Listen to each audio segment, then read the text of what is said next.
Novos tempos, novos sentidos.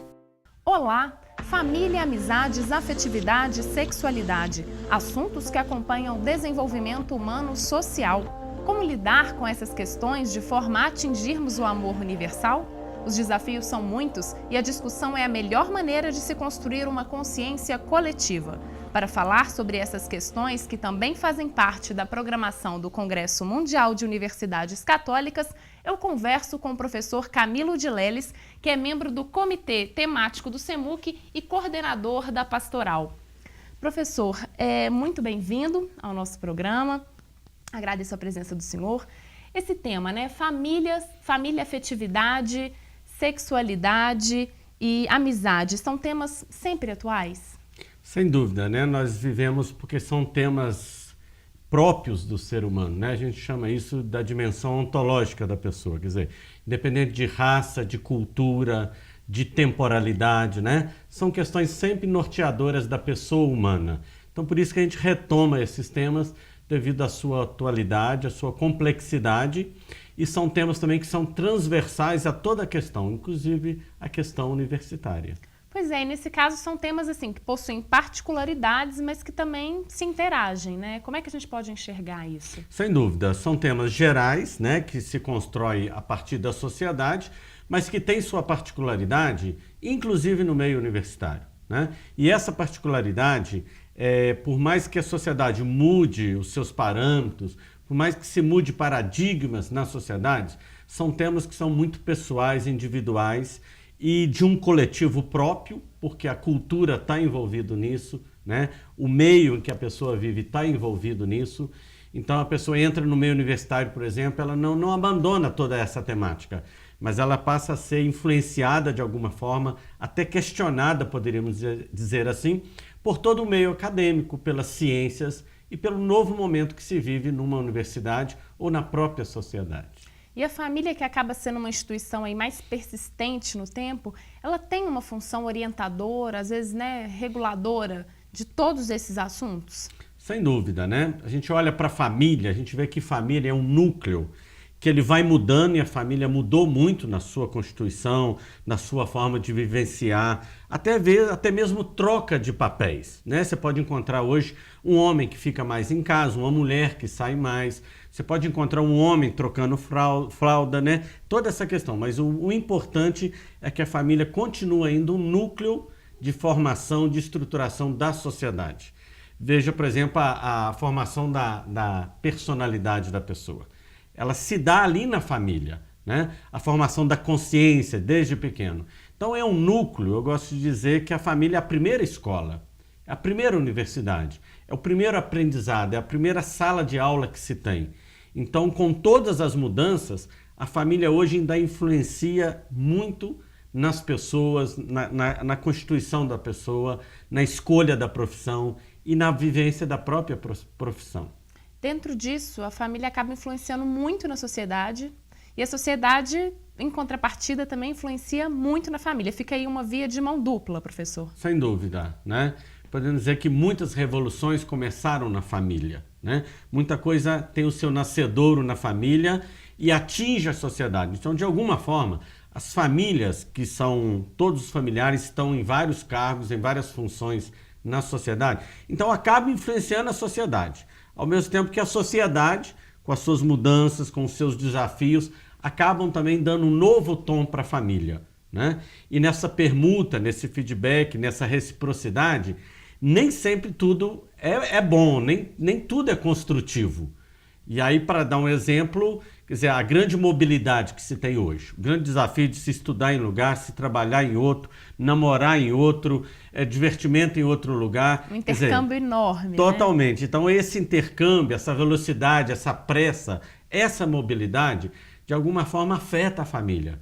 Porque a família pode virar uma república, onde as pessoas se encontram. Como que a família se adequa a isso tudo? Pois é, aí o grande desafio é isso, né? Como atualizar o momento sem perder a qualidade, a profundidade. Então, se eu fico menos na família, mas como viver aquele momento de forma profunda, intensa?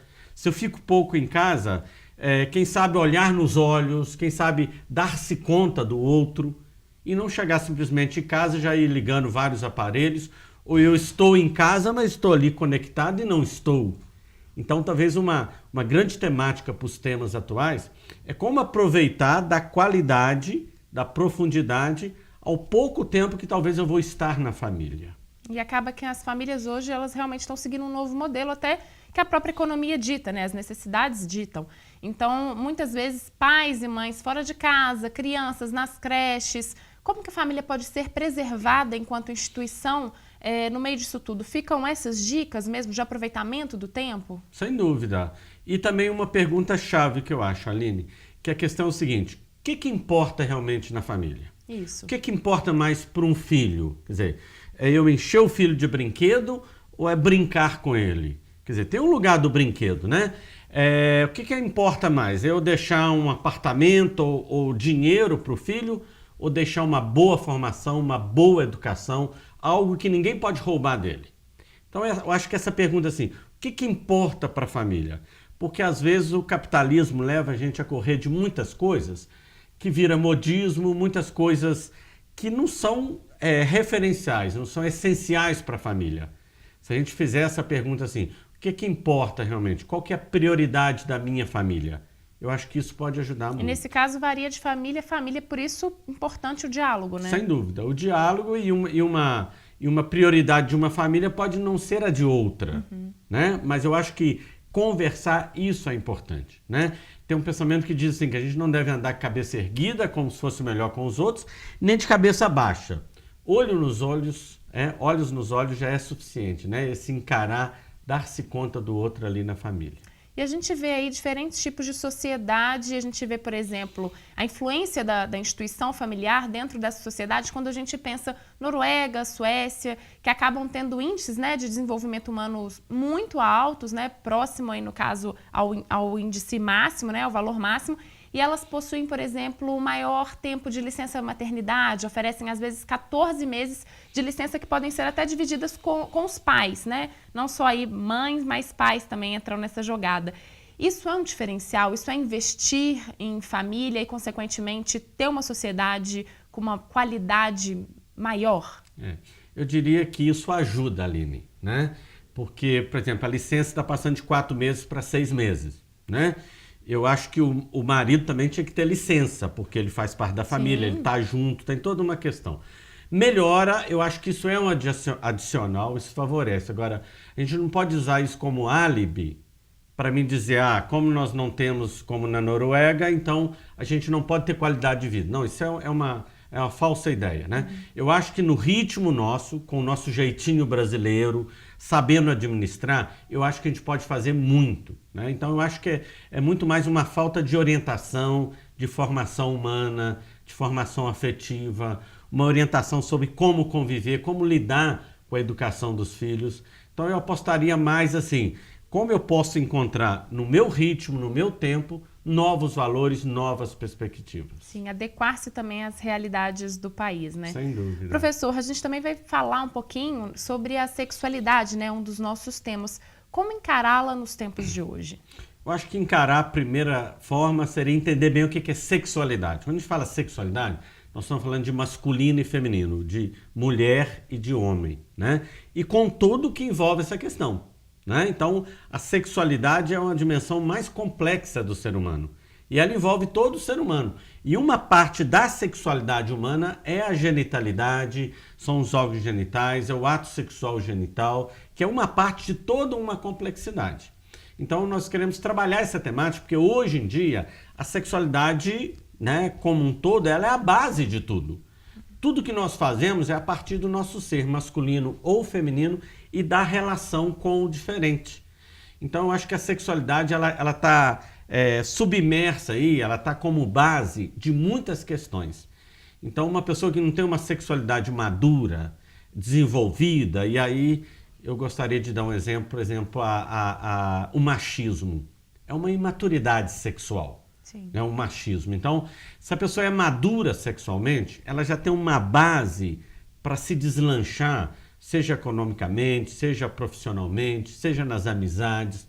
Então, nós consideramos que a sexualidade não é um apêndice, não é um acessório, mas ela é nuclear no ser humano. Eu gosto de dizer muito assim que nós não não temos sexo, nós somos sexo.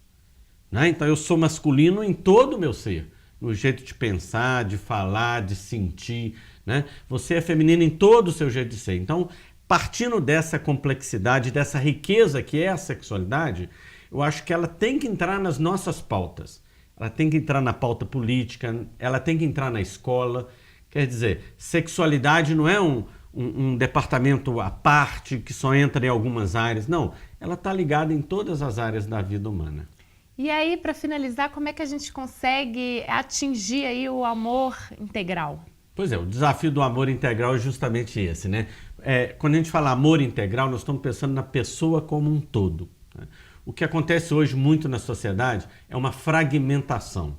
Se fragmenta muito, como se fossem gavetas que você vai abrindo e vai trabalhando alguma coisa, deixa outra guardada, mas o ser humano é um todo. Se você fecha de um lado, brota de outro, né? É um todo. Então, falar de amor integral é falar de uma vivência integral, de uma entrega integral, né? de um conhecimento integral, né? De uma escuta do outro integral, quer dizer, escutar toda a pessoa.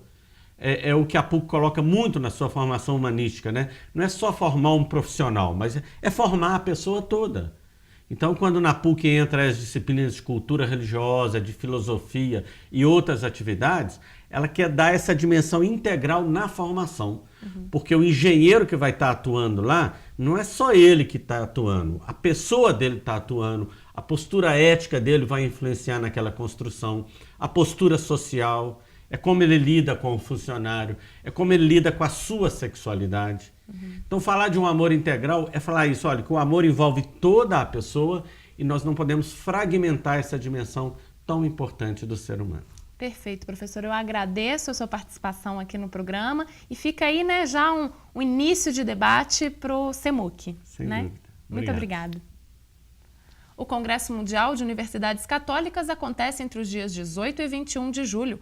Os interessados podem se inscrever até o dia 30 de junho pelo site www.cemuc.pucminas.br.